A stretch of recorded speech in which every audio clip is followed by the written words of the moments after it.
Hello again, welcome to my channel, Avid Retro. Please can you like and subscribe, and I'll do some similar videos to this in the future. So in front of me is a charity shop purchase. Now I've probably got enough turntables, but I thought it's an Aiwa, so it's pretty cool because I have got an Aiwa stereo that I had a go at fixing up that you might have seen in one of my other videos. It's like a little MIDI thing, but this obviously not destined for that. It could be used with it though, because it has got the phono in as well, the standard. So this does seem to be part of a bigger hi-fi system, I think. And unfortunately, this is what I got with it, so I didn't get any more than this. What you're seeing here, someone decided they would chuck the remote in for the actual system. So this is the remote for that, and I must say it's a pretty hefty remote and nicely finished, as you can see. Sections for amp and tuner and cassette, even the ability to record to cassette when you're sat down in your armchair, which is pretty cool. It's even got your CD player stuff there.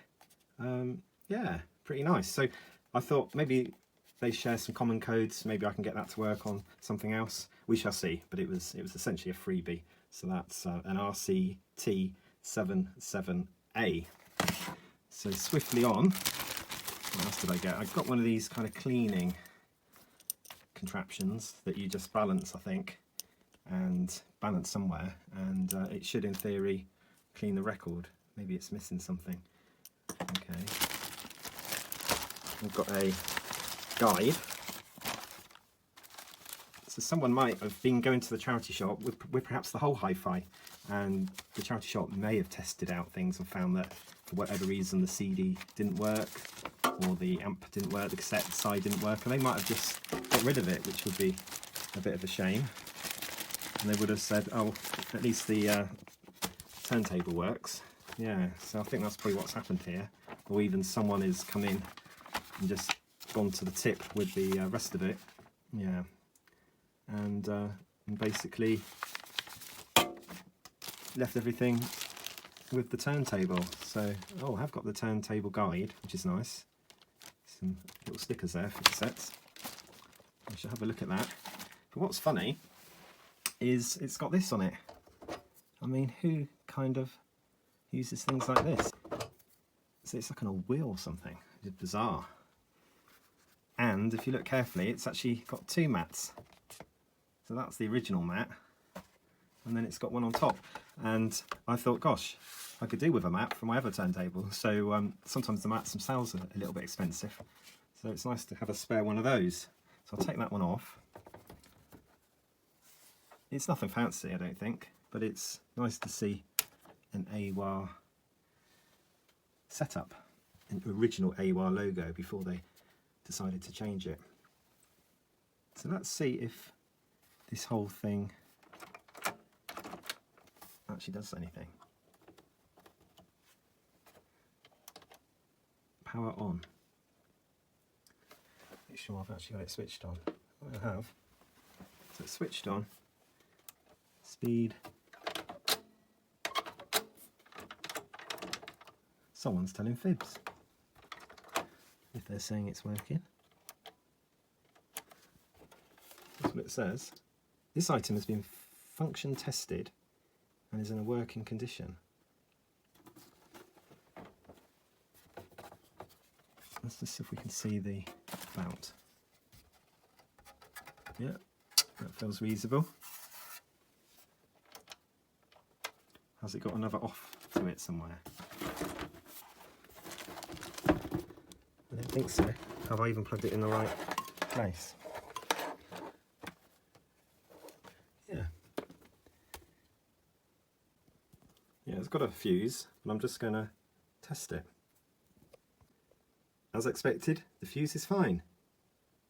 The problem with this seems to have been the cut. So the cut is basically lodged in, and it only popped out once I spun it around manually. So that's why it did appear dead. Now there's no lights or anything. There is a speed selector, so let's put that on, and let's just move the arm across.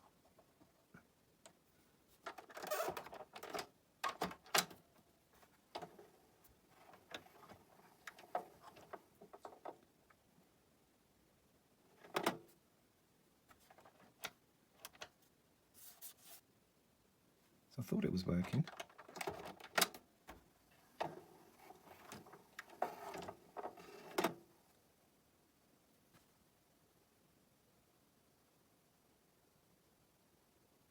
Maybe it's a little bit sticky.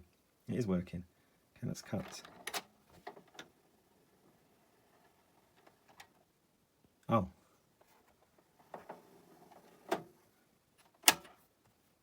Yeah, not looking like the best quality record player, is it? Alright, let's put a maxi single on. Maxi 45 single. Okay. I'm going to put the other side on, the B side. Don't want to obviously ruin the other side. Okay, let's put that. Right, start.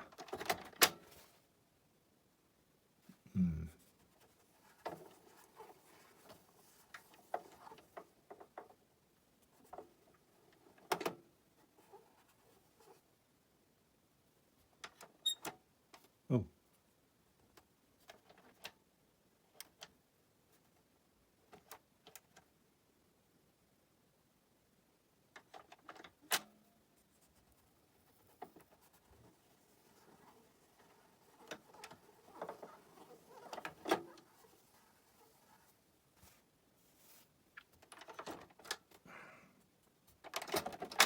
So that start I just pressed should be enough to kick it into place, shouldn't it?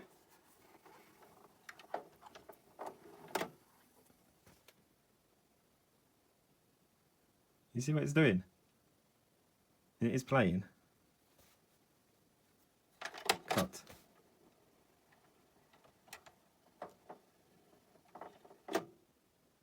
Start. So the start on its own doesn't seem to be powerful enough to... And now it's not playing. Let's take this apart.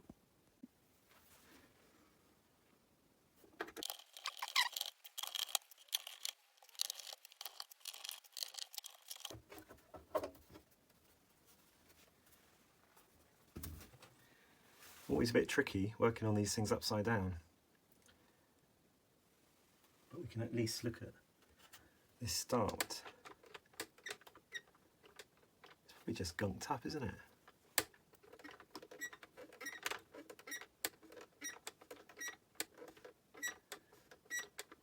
Could be the switches cleaning.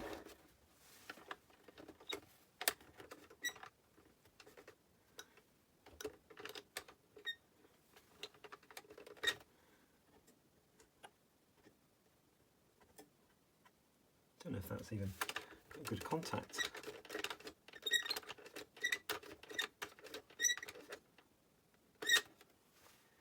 Alright, this area here.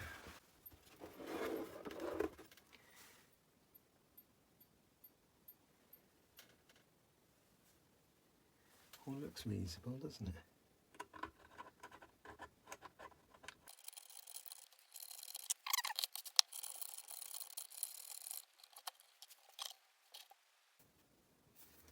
Alright, it's just a case of lining up with the speed adjuster, which is actually built into the motor there.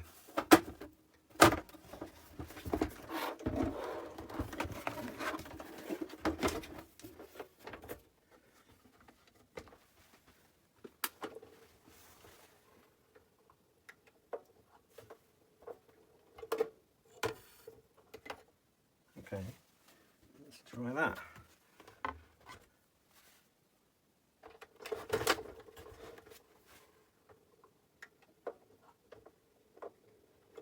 Ooh.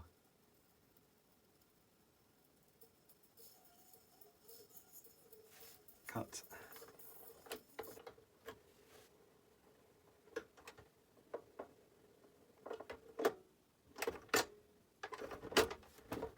It's not working again.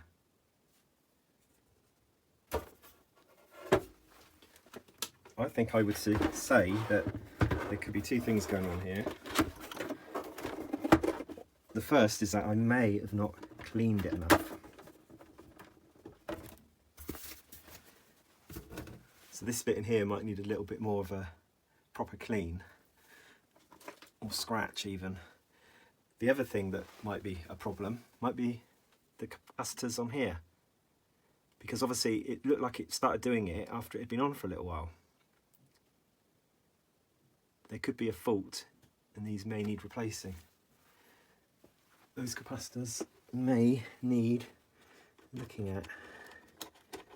Let's just hope it's a switch issue. It's had a lot of use. It could be, couldn't it?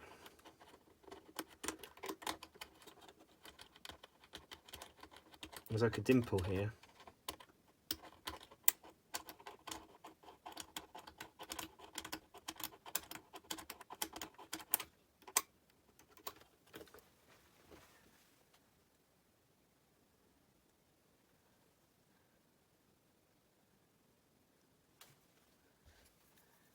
The date on here.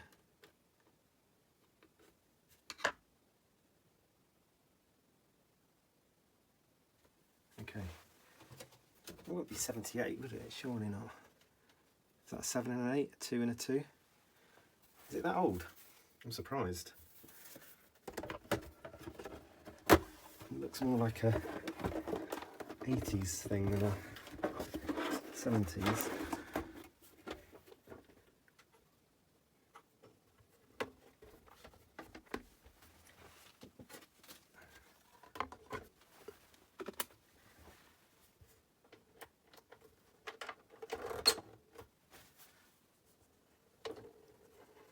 Working again.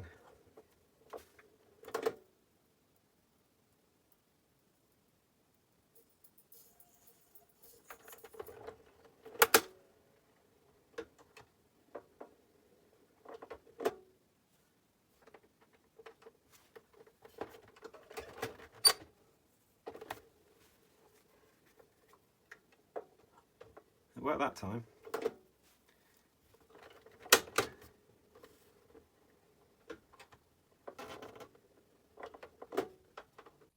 Now, a couple of things I did was use the hairdryer to help warm up the existing grease, which I think does help a little bit because it's not been used for a while. So I'll put that down. Now, the other thing I did is after I'd finished cleaning, I just bent these metal switches in such a way that they now work every time you press the buttons on the front. So just to show you, this is it with the motor off. You can't hear anything. I'm going to press start now.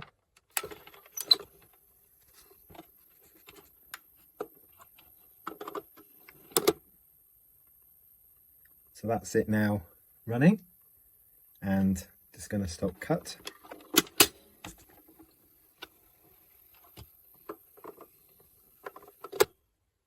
And that disconnects the motor as well, so you can't hear that running. All screws are back in. There's slightly longer screws on these two front feet.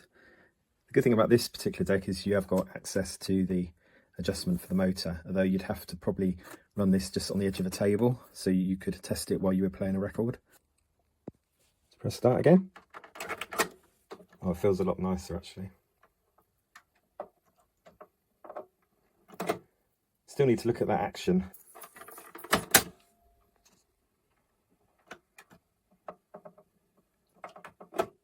I think you agree, it's not too far away now from being working. Just this part to look at. I'm going to try the record player on an amp though first before I delve into that, and I will make a separate video on how I go about making that work.